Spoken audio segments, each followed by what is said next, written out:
Hello बच्चों, स्वागत है आपका मेरे चैनल माय हिंदी टीचर में। बच्चों, आज मैं आपको क्लास 8 की पुस्तक भाषा मंजरी से हुंडरू का जलप्रपात नामक चैप्टर के बारे में बताने जा रही हूँ। और ये इसके लेखक हैं कामता प्रसाद सिंह काम। यह एक यात्रा वृत्तांत है और इसको ये गद्य की साहित्य की विधा है यात्रा वृत्तांत। तो उससे जुड़े हुए थोड़े से इस चैप्टर से जुड़े हुए कुछ बात आपको बताती हूँ। पाठ का सारांश क्या है। हुंडरू का जलप्रपात राज्य के छोटा नागपुर जिले में पड़ता है। रांची से 27 मील की दूरी पर स्थित है। हुंडरू का जलप्रपात अत्यंत सुंदर मनमोहक यह जलप्रपात है। उसका यात्रा मार्ग भी सुंदर एवं मनमोहक है। पहाड़, जंगलों, घाटियों, नदियों को पार कर हुंडरू के जलप्रपात तक पहुंचा जाता है। आदिवासियों का गीत, पशु पक्षियों की आवाज से यात्रा आनंददायक हो जाती है। हरियाली संपन्न यह प्रदेश जादू की तरह मन को मोह लेता है।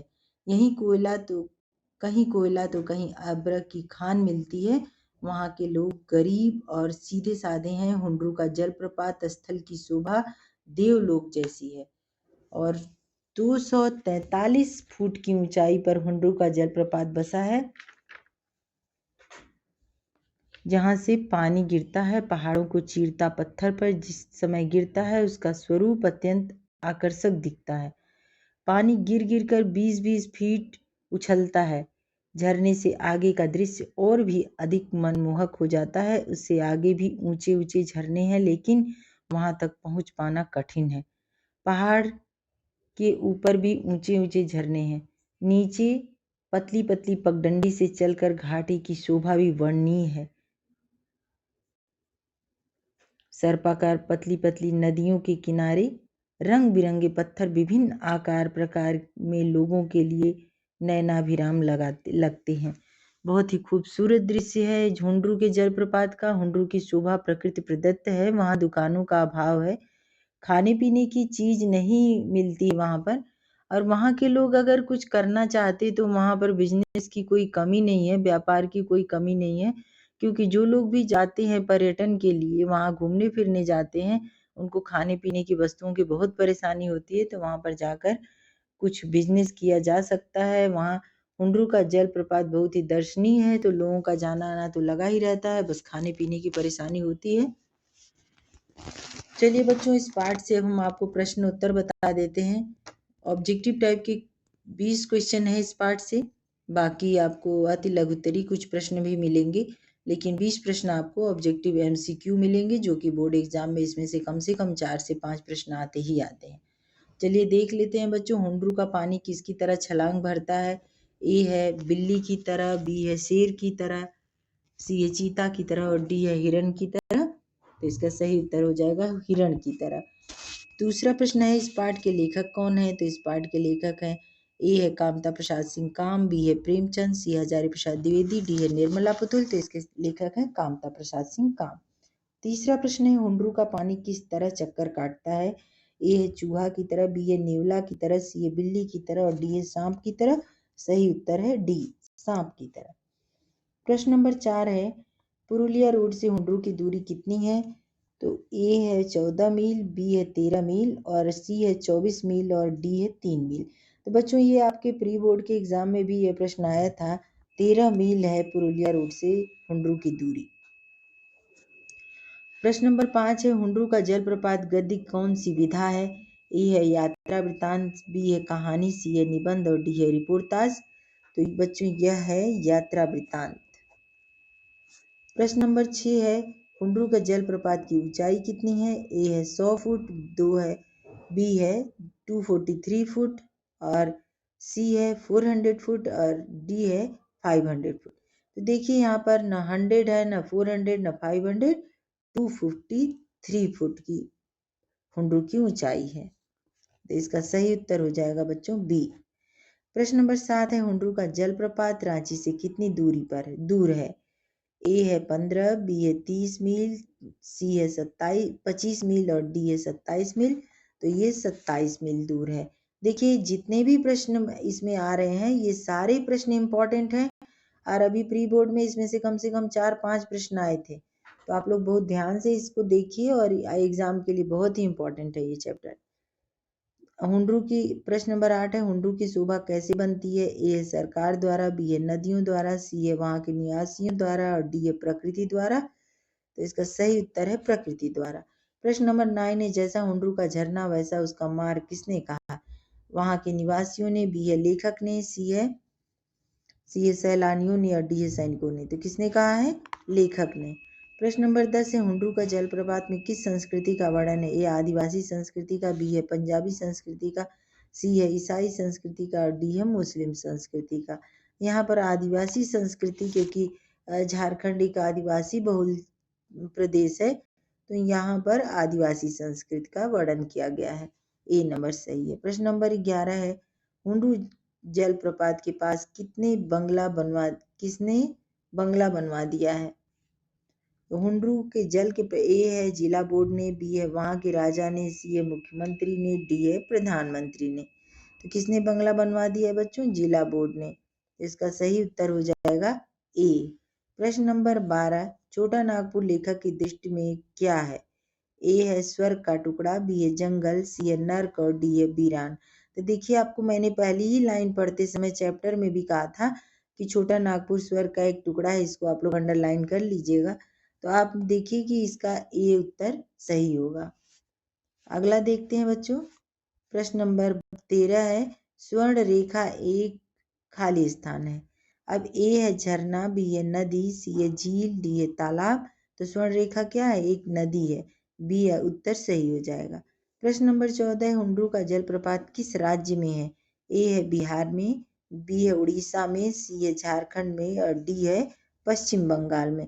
तो ये आपका जो हुंड्रू का जलप्रपात है, यह आपके अपने राज्य झारखंड में है। तो सी उत्तर सही है। प्रश्न नंबर 15, हुंड्रू का जलप्रपात झारखंड राज्य के किस जिले में है? ए है लोहरदगा, बी है गुमला, सी है गढ़वा, डी है रांची। तो बच्चों ये है आपके रांची में। प्रश्न नंबर 16 है, हुंड्रू का पानी निरंतर संघर्ष के साथ चट्टान पर गिरता हुआ मानो खाली स्थान है की सृष्टि करता है। तो किसकी सृष्टि करता है? ए है आग, बी है बाढ़, सी है इंद्रधनुष और डी है सौंदर्य की। यहाँ पर सही उत्तर है आग, मानो आग की सृष्टि करता है। और प्रश्न नंबर 17 है, छोटा नागपुर स्वर्ग का एक टुकड़ा है, यह किस पाठ से उद्धृत है? ए है बस की यात्रा, बी है मित्रता, सी है अमरूद का पेड़ और डी है हुंड्रू का जलप्रपात।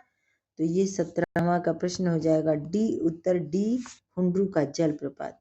प्रश्न नंबर 18 है, हुंड्रू का जलप्रपात किस नदी द्वारा बनता है? ए है दामोदर, बी है स्वर्णरेखा, सी है गंगा और डी है तीस्ता। तो बच्चों ये है स्वर्णरेखा नदी पर बना हुआ है हुंड्रू का जलप्रपात। तो सही उत्तर हो जाएगा बी। प्रश्न नंबर 19, हुंड्रू का जलप्रपात पाठ के आधार पर मैदानों की छाती किसने चीरी है? ए है बरखाती नदियों ने, बी है पहाड़ों ने, सी है सागर ने और डी है झीलों ने। तो उसका सही उत्तर हो जाएगा ए, बरखाती नदियों ने। प्रश्न नंबर 20, हुंड्रू का जलप्रपात का पानी किसकी तरह गरजता है?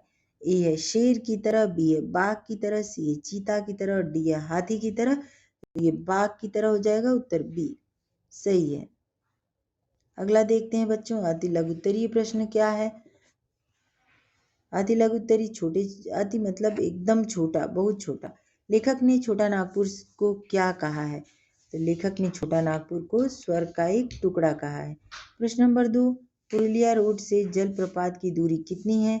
पुरुलिया रोड से जलप्रपात की दूरी 13 मील है। ये बहुत ही इंपॉर्टेंट प्रश्न है, ये बार बार रिपीट कर रहा है कोई एग्जाम में, प्री बोर्ड में भी ये क्वेश्चन आया था, तो इसलिए आप लोग इसको जरूर देखें।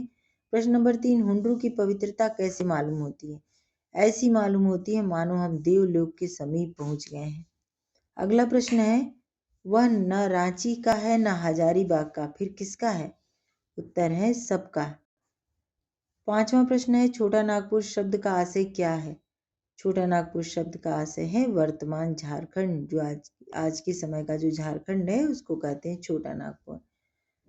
हुंड्रू से कितनी दूरी पर लोगों ने दूसरा जलप्रपात देखा है?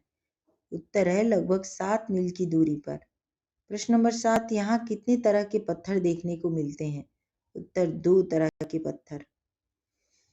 प्रश्न नंबर 8 है अव्यवहारिक का विलोम क्या होगा? व्यावहारिक। प्रश्न नंबर 9 है लेखक के मित्र हुंड्रू के बारे में क्या कहते हैं? शिव जी की बारात शायद इस राह से गुजरी थी। प्रश्न नंबर 10 छोटा नागपुर के निवासी कैसे हैं? सादगी के अवतार और गरीबी की मूर्ति। अगला देखते हैं बच्चों, हुंड्रू का झरना कैसे बना? स्वर्णरेखा नदी पहाड़ को पार करने के लिए अनेक भागों में विभक्त हो जाती है, पुनः एक जगह होकर पहाड़ से उतरती है। यह है हुंड्रू का झरना जो 243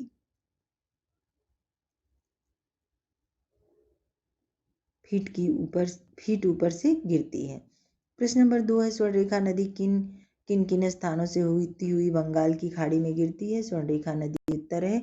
स्वर्णरेखा नदी रांची, धनबाद, सिंहभूम एवं बालासोर से होकर बंगाल की खाड़ी में गिरती है। प्रश्न नंबर 3 हुंड्रू का जलप्रपात का उजला पानी कैसा प्रतीत होता है?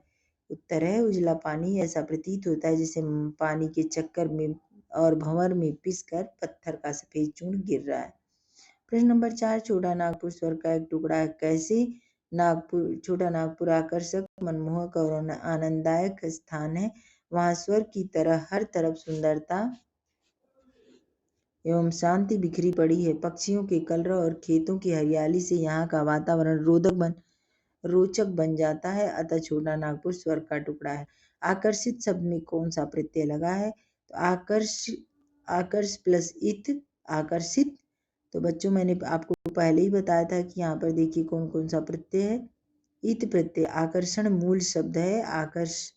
आकर्षण प्लस इत आकर्षित। निम्नलिखित गद्यांश को ध्यान पूर्वक पढ़कर उसके उत्तर दिए गए प्रश्नों के देखिए बच्चों, यहाँ पे पैराग्राफ दिया हुआ है। आप लोगों का काम है इसको पढ़ करके, यहाँ पर नीचे उत्तर भी दिया हुआ है, आप इसको पहले पढ़ लीजिएगा, फिर उसके बाद इसका उत्तर दिया हुआ है इसको लिख लीजिएगा और पढ़ लीजिएगा। लेखक किस महीने में हुंड्रू घूमने गए थे? लेखक अगस्त महीने में हुंड्रू घूमने गए थे। छोटा नागपुर के लोगों में 100% क्या बसती है? 100% कला बसती है। वृक्ष का पर्यायवाची शब्द पेड़, पादप, बिटप भी होता है। स्वागत शब्द में कौन सा उपसर्ग लगा हुआ है? सु प्लस आगत। ये मैंने आपको चैप्टर पढ़ाते समय ही बता दिया था। सु प्लस आगत बराबर स्वागत। गरीबी शब्द में कौन सा प्रत्यय प्रयोग हुआ है? गरीब प्लस ई बराबर गरीबी, ई प्रत्यय। चलिए बच्चों, इस चैप्टर को यहीं समाप्त करते हैं। ये पूरा चैप्टर आपका कंप्लीट हो गया है और मैं चाहती हूँ कि आप लोग इसको पढ़ें, याद करें, सब एग्ज़ाम की पूरी तैयारी कर लें और हो सके तो एक बार मेरा चैनल ज़रूर सब्सक्राइब करें ताकि मेरा अगला वीडियो आप तक पहुँचे। धन्यवाद।